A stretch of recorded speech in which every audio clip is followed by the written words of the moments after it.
Braun over here, like it was never none of that. Like, do you feel like you're starting to get deliberate though in Braun's play style? Because we're seeing the lack of progression. Only took 10 shots in this game, 6% from the field. What I'm looking at is there is a style of basketball that is winning games. Luke is comfortable with it, and it's feeding AR, right? And then there's LeBron's way of playing that is winning basketball. And I think there's a standstill right here of what style we gonna play. Are we gonna play the pick and roll? That's with the guy, and we keep shooting these 50-footers. Where before I even got here as LeBron James, we were last in three-point percentage, right? For a reason. Every three we take is mostly contested. We just got a gifted dude who can just shoot over everybody, but for the most part, they're all contested threes. There's no easy three. You know where it comes from, right? Guys got green gap, collapse the defense, and you fucking moving the ball around. They can't get by. Only person that can get by somebody is Austin Reeves. Only person that can get by somebody because of his quickness and athleticism is Austin Reeves. Luke has to manipulate the play, you know. You got to get the gaps to make the defense react to cause a problem. Make them react. None of that is going on, to your point. That's why all their shots are contested. They don't got a gap. So, yeah, they don't. So now, what do you do when it's time to play out basketball when you're really down the ground? You hope you still check in right in when you can throw the ball in. They can create some fouls, different things like that. But, yeah, you got to get the gaps, man. If that's not going to help, they're going to keep taking contested threes, step back threes. Other guys won't get it with them. But they make shots, they make shots. They want. You know, like I feel we're going to get beat by. There's going to be, the way it looks sometimes, there's going to be a 40-point, 50-point loss. It happened already. But not 20-something. It's down by 30. No, but there's a 40-point, because just think about the shots that are being hit. We're sitting like, oh, like, when you got to do that, then you know that the effort it took to make that shot, we're excited about it. It's not just, okay, you come down, wide open three, not right. We've been saying like, whoa. When you have those bad shooting nights, both of you two, that shooting is wild. When y'all have bad shooting nights, we're blown the fuck out. And it's looked great the past 2 games with both of them going over 30-point teams, but obviously it's just a little bit different. Looking for that 38 game, though. O'Neal dumbass down to the post.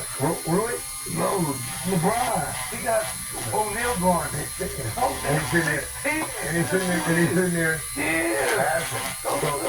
We talked about LeBron appearing a little standoffish. We've also talked about Dylan Brooks and LeBron's documented history of beef. And Brooks embracing the villain role since the time with the Grizzlies and taking pride in trying to place the bear. The talking continued Monday with Brooks seizing the opportunity for some elder abuse. Let's take a look at some of the things that went down. So Brooks was serving at LeBron throughout the game, added fuel to the fire by mocking LeBron's shoulder struck Kelly after a dunk in the first half. You see the exaggerated shoulder struck Kelly. There was under a minute in the third quarter. LeBron was standing near the Suns bench exchanging words as J.J. Redick tried to get his attention repeatedly. LeBron continued his exchange with Redick calling a timeout to try to calm things down. LeBron kept engaging with the Suns for a few more moments, even after cameras cut the commercial break.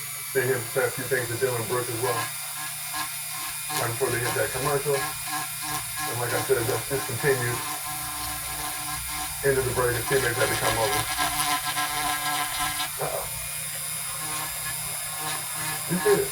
You wanna know what it's on me? And after Bronny came up with a defensive stop on Dylan Brooks, forcing him to travel with an elite garbage time defense. LeBron was spotted on the bench, giving a thumbs down, seemingly aimed at Brooks. After he did, Brooks had this to say about continuing to oppose the Bears that is LeBron James.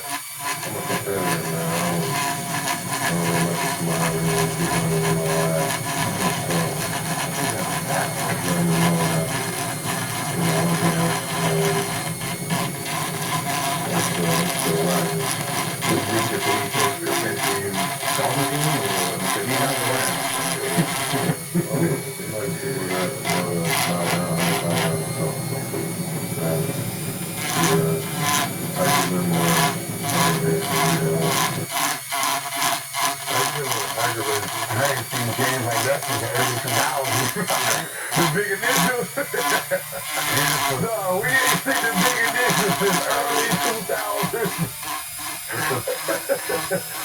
Damn, dude. All you just did is just a wall. Put it back. Yeah, Then put it back to the table. absolutely. Put it back here. Hey, do it. So I took all of them. I took all of them out of that motherfucker, put it in the water. Oh, they took all of them. Why is this still in my jewelry? Like, why? Why did you get a KM? Yeah, fucking big problem. Make them hard to click. So it was a funny thing. Like, everybody had this. Everybody had like you don't know their name. You don't know. I gotta let you know. From this to the, okay, you can. KM. Okay. What you think about Dylan Brooks not bowing down to LeBron? What? Think about it? The comment he just made posting. You know what the last thing he did with it? He's still alive. All these competitors are, man. Out here to compete, man. What the fuck we want? Talk about what you done. Do it now. Do it tonight. And I walk off the court, give you the thumbs up. Way to play. Way to reach. Good bump. Next day. But I think that's what the league has become a place where we're not praising, we're hating. And if you're hating, they don't want to talk to you if you win down, we ain't complaining, we ain't doing all that shit. It goes back to guys like Ned Stevenson, guys who made the staple of just being hard-nosed guys, Steven Jackson, Ron Artest, Tom Central, where it's just like, I'm here to compete. I ain't here to say nothing, do nothing, nah, nothing. Just here to do. And I think that Dylan is keeping that alive. I think a lot of other players should adapt that, especially when it comes to like talking shit. You're doing it in a controlled manner, you just gotta show up and compete. Not trying to disrespect you. I mean, letting you know that shit ain't flying anymore. You gotta do something else, bro. And I'm coming at you. Full steam ahead. You gotta stop my shit. And you gotta, like Bill was saying, you now turn into a two-way player that can show up and talk shit and stop your ass at the same time.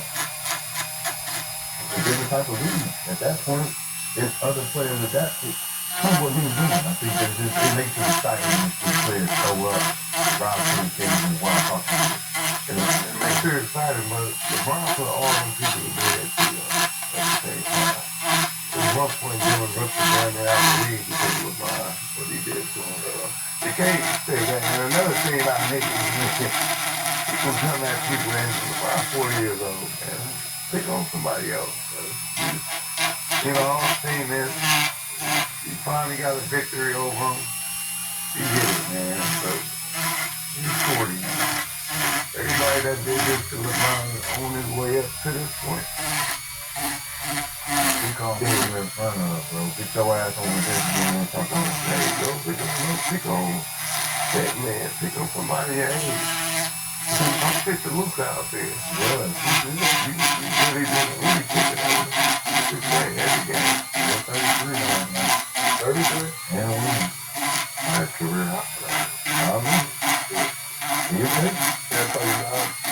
Oh, you know, he got the right mentality. From 9 to 99, blind cripple crazy, you can hit it.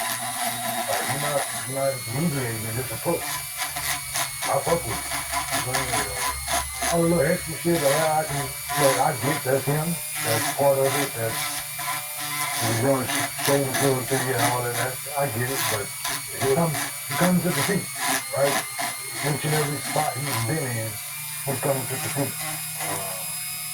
Just really good, just like using the scapegoat, whatever, however things are going in Memphis.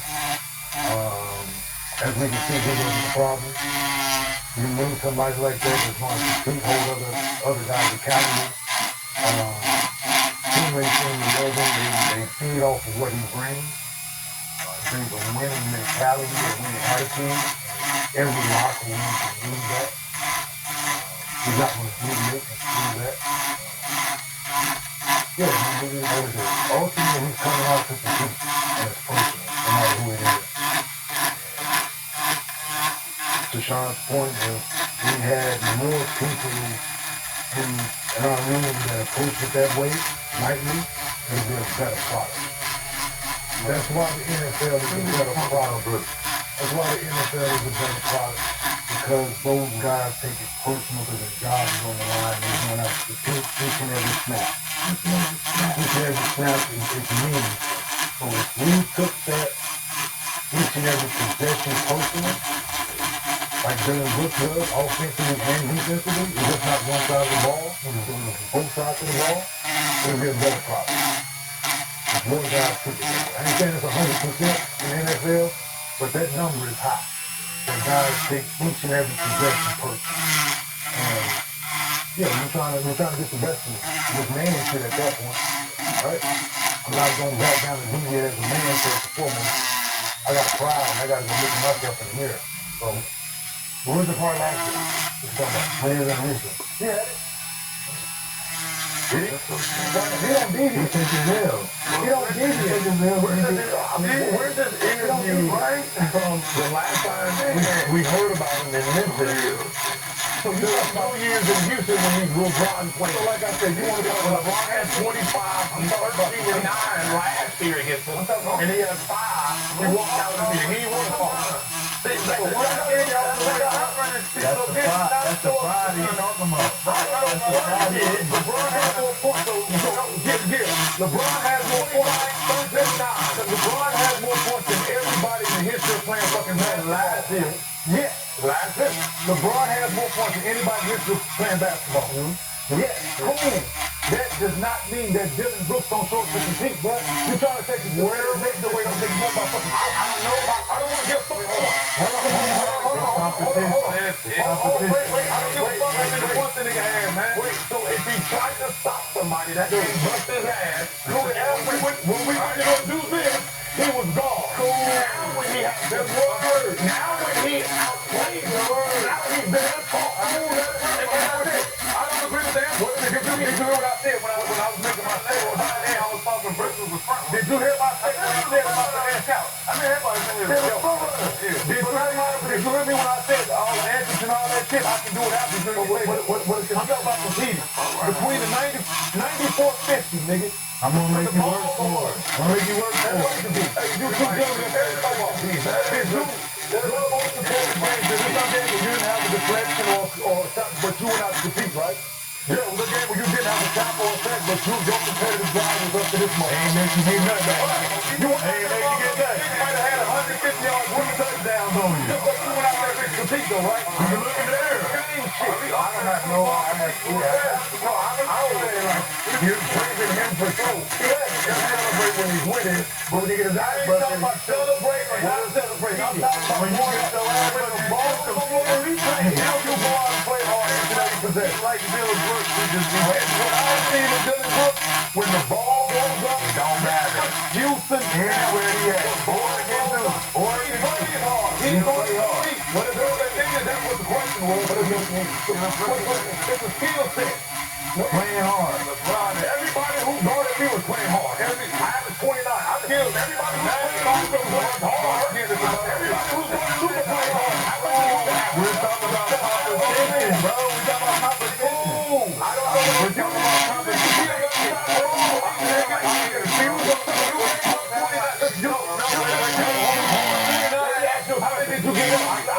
Let me ask, how many did you give up? Hold on. You didn't compete on one side of the ball, but you didn't have something with me. So when we play one side of the ball, I don't want to talk to you. You got to compete. We talk about them playing defense on offense. Talk to you. So them play defense on offense. So you just pray to it. You just said it. It's now. So they have 22 now. Is he always that defensive player? Or not? We're talking about the player that's playing right now. I hear you. So you didn't play both sides of the ball, so you can't talk to me. So defense is you. You can't talk. You want to talk about offense? Talk about offense. You talk about totality. You what you talk. You didn't play defense, so you can't talk to me about playing both sides of the ball. Offense from that. You know that. We're talking about competing, bro. You listen to my words. I hear you talking. I ain't got to put niggas compete on both sides. We're talking about Dylan Brooks competing. I think nobody else be on both. Hold on. I did you want compete on both sides of the ball, dog. All my statement was not one. The niggas compete on both sides of the ball every night, every time they play. He competes. But every time that was a fucking. Not talking about everybody else. We're talking about Dylan Brooks. And I said if more niggas took that approach, it would be a better product. When I said more niggas took that approach, a face-up. So therefore, if more niggas compete on playing both sides of the ball, like Dylan Brooks, Anthony Edwards, Mark, fuck up guys, to that same approach, the league would be a lot much better, a much better box, nigga. Like, so you didn't play both sides of the ball, so you can't talk to me about that. Everybody in the NBA be like Dylan Brooks. So on that note, Yeah, go out and compete. good place for us to wrap up today. Make sure you stick around for all new episodes. And the Arena Gridiron coming up next. We're going to talk about the Monday night game. Got a lot of other things to discuss. You want to talk about points, you. I can give two fucks about how many points some niggas score. I don't give a fuck how many points niggas score, Gil. I can give two fucks if you go out and compete. And you bumping it. Here's my point. They heard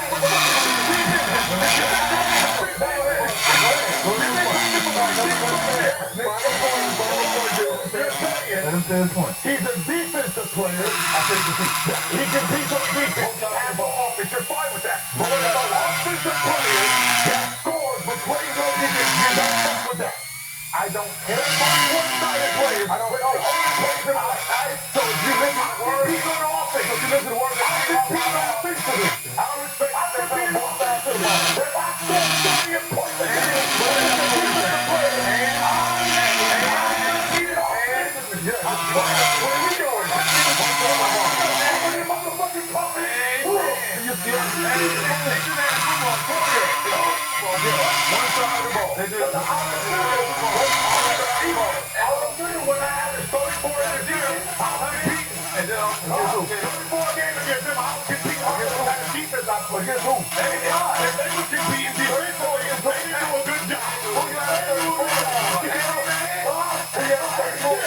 Good. I see. If I average 40 points a game. Against who? If I average 40 points a game. Against who?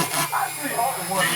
Against who? If I average 40 points a game, then when they competing defensively, And we won. then we won it. Is that for compete, Gil? I don't know. Fine for compete. I don't know. Is it? Well, ladies and gentlemen, that is all for today for Gil's Arena. But make sure you stick around for all new episodes of the Arena Gridiron. But this has been another episode of Gil's Arena. If you think about it, we will see you tomorrow.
fun. We get to watch the basketball boys for about an hour before we get on, and they're absolutely hilarious. But now we gotta talk a little football. So I got my boys with me, one of the most perfect figures in the history of sports media, Skip Bayless.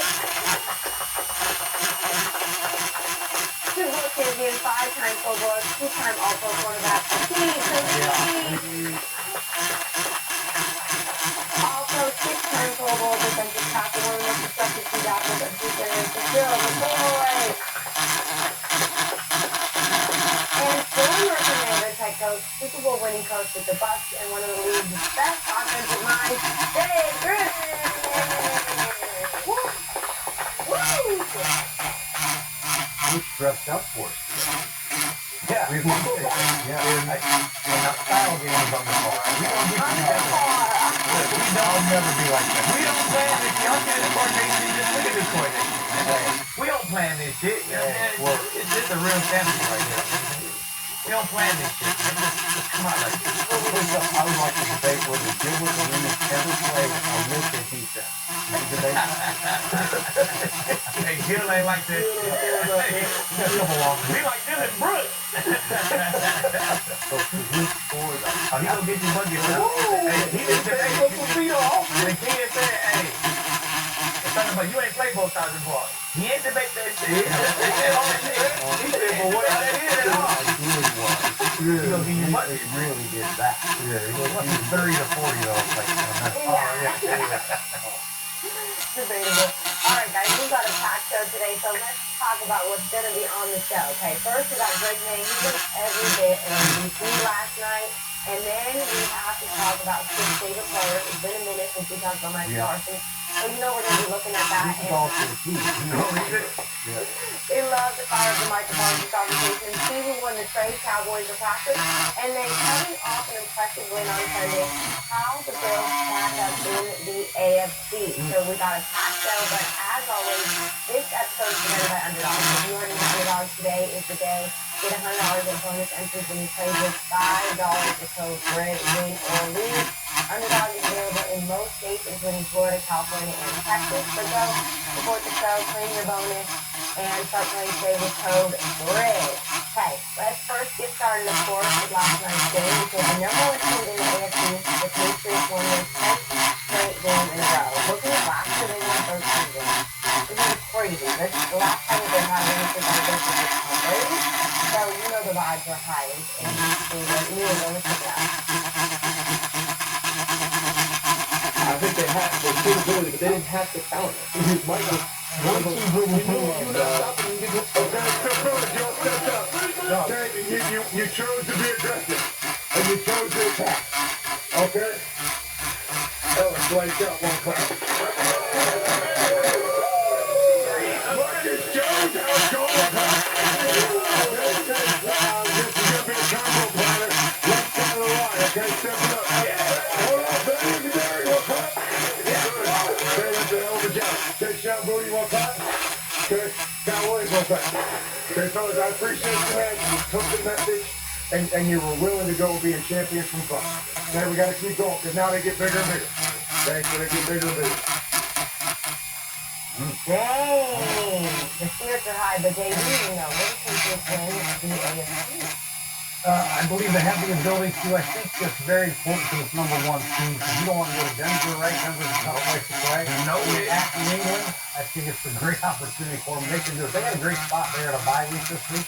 They have 4 games left. They have the ultimate team. When you talk about top to bottom, they're playing great offensive football. Their quarterback is managing the game perfectly. They have a running game with two-headed monster with Stevenson and the kid from Ohio State, Henderson. They have receiving for the some stuff. Diggs and Booty, they're very good. Kyle Williams is very good. Hunter Henry is excellent. Defensively, they're opportunistic. They can stop the run. They're third against the run. They have an amazing, the best punt returner in history with 14.6 yards. Marcus Jones, he had another 95. Yes, In the history? yeah, statistically, yes. He just, well, I know, but statistically, he has now has enough punt return, average per punt return. He's number one. But yeah, so offense, defense, special teams, head coach have a strong belief in Drake May, and that matters. When you walk out of the huddle and your teammates believe in the quarterback. They're unselfish. I mean, he has different receivers, Roy, Boone, Henry. They're handing the ball off offensively, defensively. They're very opportunistic. They play hard. I think top to bottom, I think it is the best team in the AFC. I do think they can win the AFC. No doubt about that. Play caller. Josh McDaniels, a great play caller. That help. I mean, he hit the lottery ticket. I mean, he did. It's a lottery ticket. Vrabel did too. I mean, this is unbelievable. They go in there and they get great. I mean, how about that? Congratulations. You get a second chance to be head coach of National Football in there. He's like quarterback. You get great match. Oh, holy shit. I'll be here for the next 20 years. We should agree with Vrabel as a head coach. I've always liked Mike Vrabel. He's a tough guy. I think the players all like him. That's very important. His messages are always strong. Yeah, he's got a good system, good team, good culture. Doesn't take a lot of shit from anybody, which I like. So yeah, I love Mike Vrabel. I love what he's doing, but really helps that lottery ticket, man. That quarterback is unbelievable. He's first in that category. Probably going to be MVP. He's close to Stafford probably. So I think he just said New England to the Super Bowl, right?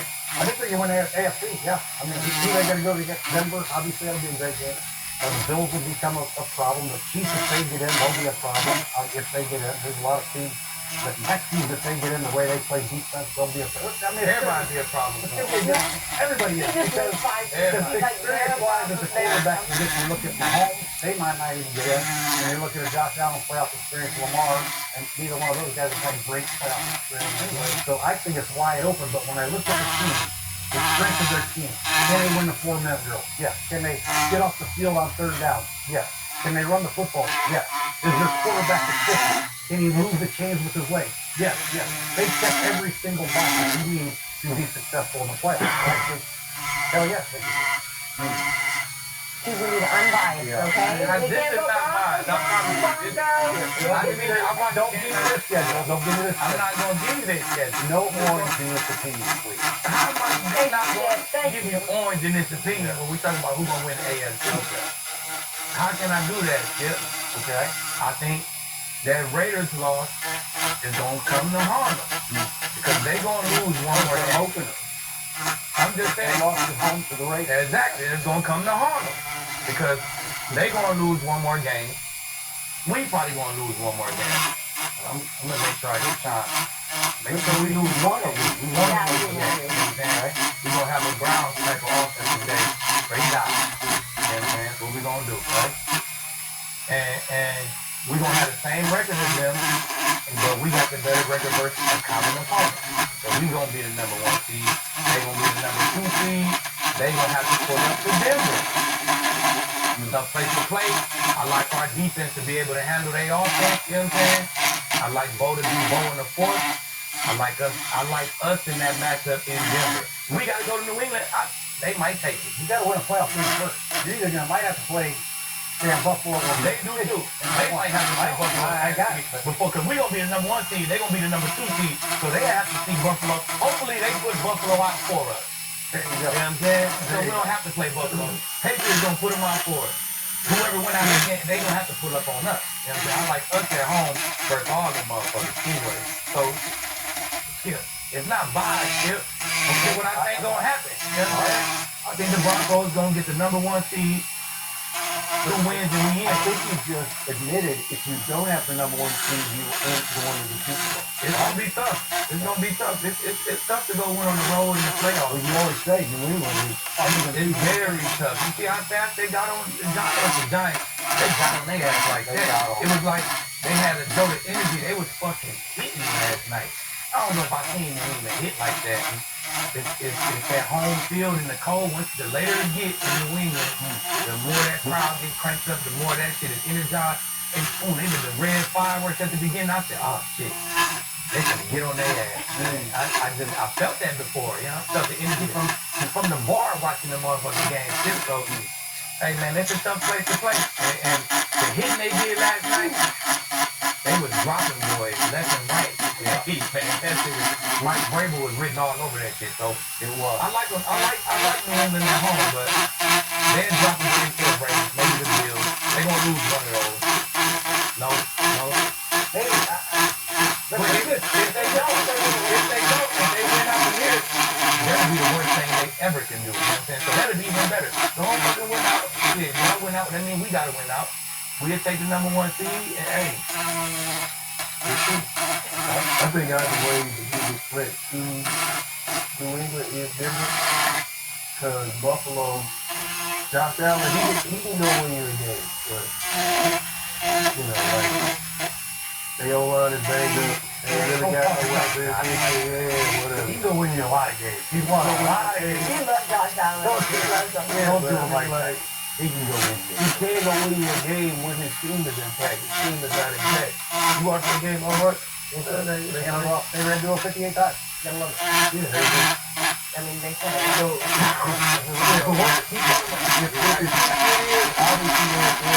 nobody really knows about. Houston is very clever. That defense, if Houston get in the playoffs, that defense can be a problem. oh, they getting in. But I think the biggest threat to the AFC is Denver. Because of this, Drake May is playing great in the regular season.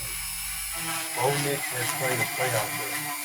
You know, what he didn't do right, what he needs to fix. We have not seen Drake May in the playoffs. It's a completely different level of football. Season changes. Everything changes. That's why you see some people play great regular season, and they get the playoffs, like, what happened? It's a different level, a different type of pressure. Is win or go home. Bo Nix, there's no substitution for experience. And he's played in a playoff game, whether he won or not, he's played it. And he's seen how he looked last year and what is happening now, how he's looking now. How he understands how to win games. You have to learn that. That is not something you have to learn that, and we're seeing it game after game after game. This team is finding ways to win these games. So the separation is the fact that Denver Broncos are this group is big one, opposed to the Pacers who haven't. Can the Pacers win it? Yes. But I just believe the Denver Broncos are the biggest threat to them. They're undefeated at home, and they got 3 more home games. I believe they're going to lose at Arrowhead. They're going to lose it. That's going to be the loss they have. And then they're going to ride it to the playoffs with momentum. He's going to be tough to do this. Did he buy you dinner last night? Are you I'm just looking across the landscape of who's playing in the AFC. Yeah, we know you don't fuck with Denver, Skip. We know you don't fuck with Denver like that. Of course. I mean, the coach, their quarterback leg is broke. They backup is weak. Drake May gets sacked a lot. That's what I'm saying. Y'all trust Trevor Lawrence?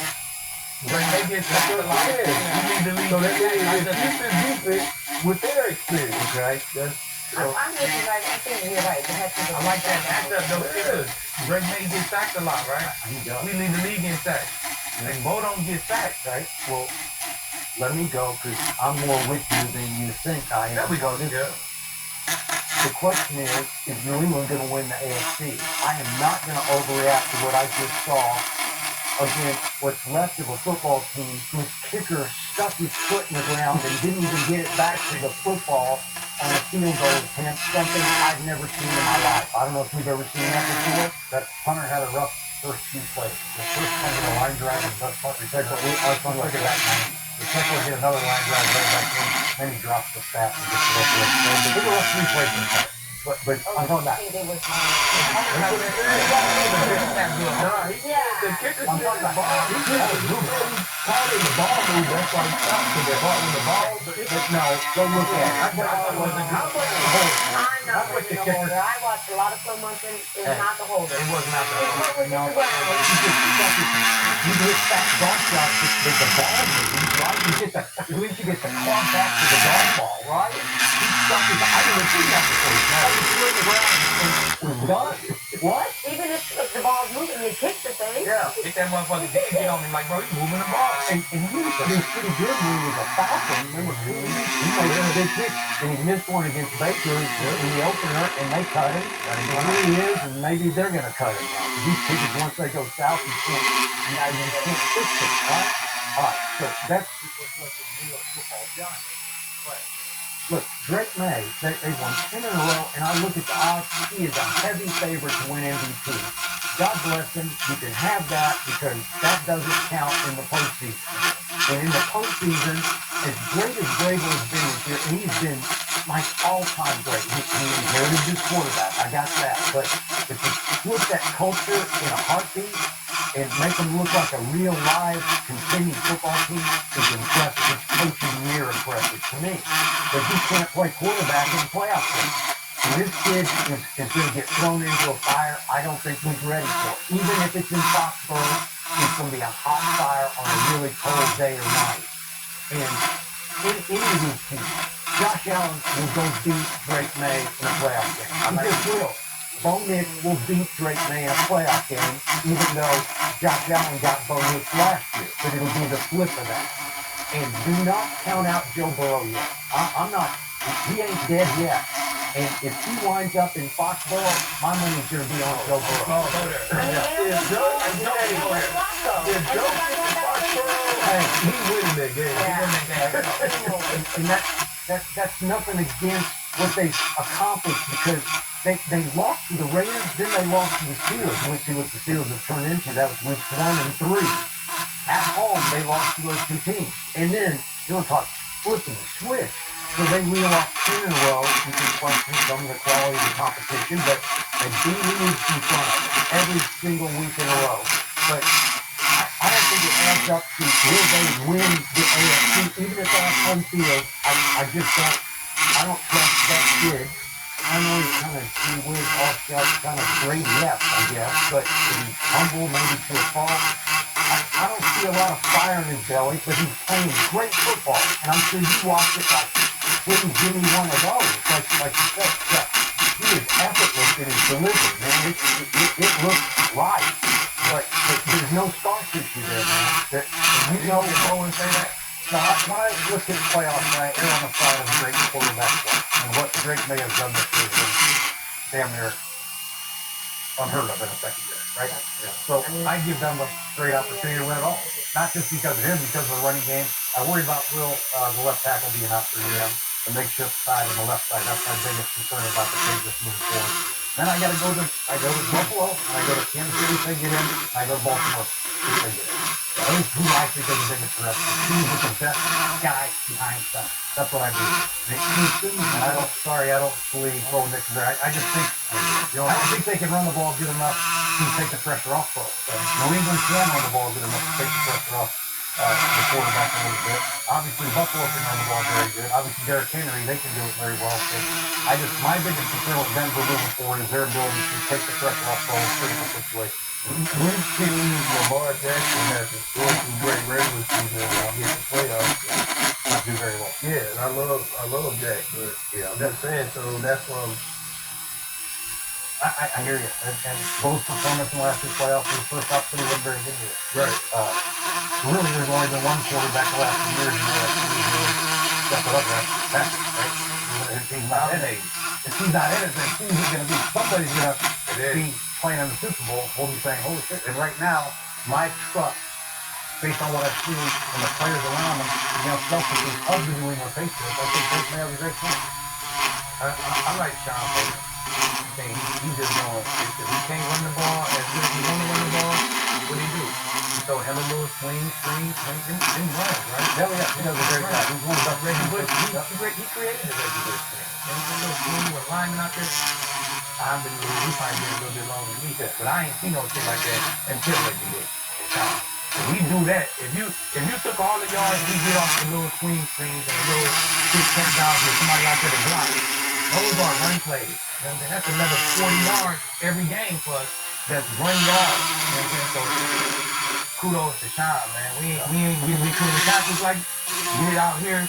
It look like a pass. Bo get the passing yard for it, but those ain't shit to run. You know what I'm saying? So I thought he had a dominant defense, so he went into Washington and Marcus Mariota just carved off. but what they do? What they do? They have a guy jump a 50th vertical and bat him. Hey, win the game when they got it. I mean, but you know, how your vertical for God's sake.